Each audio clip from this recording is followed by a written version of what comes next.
Students, इससे पहले के सेशन में हमने आपको समझाया था कि हमारी जब मांग में परिवर्तन के होने पर हमारे संतुलन मूल्य पे क्या प्रभाव पड़ता है, जिसमें कि हमारी पूर्ति स्थिर होती है, पूर्ति में कोई परिवर्तन नहीं होता है और हमारी जो मांग है, हमारी जो डिमांड है, उसमें जो चेंजेस होता है उसका हमारे संतुलन मूल्य पे क्या इफेक्ट पड़ता है। आज के सेशन में हम आपको बताने जा रहे हैं कि पूर्ति में परिवर्तन का क्या प्रभाव पड़ेगा।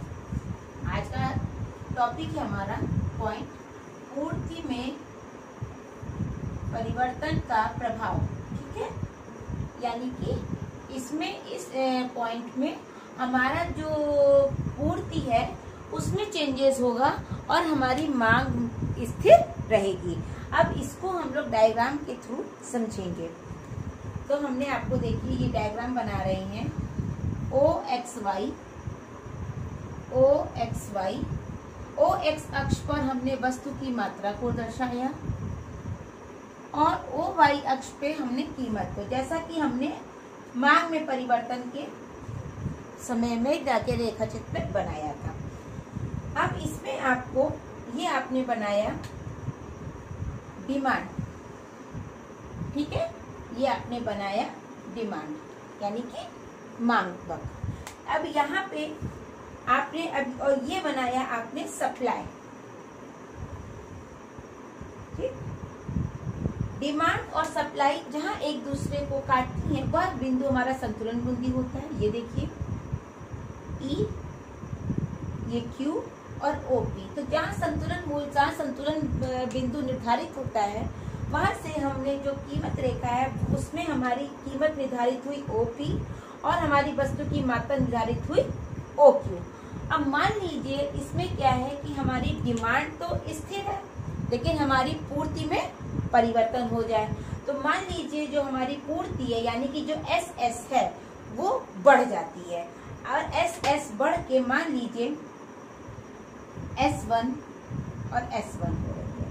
ठीक है, जब हमारी पूर्ति बढ़ गई और पूर्ति बढ़ के S1 हो गई तो हमारा संतुलन मूल्य भी, संतुलन बिंदु भी हमारा खिसक के E1 हो जाता है और हमारी कीमत बढ़ के क्या हो जाएगी P1।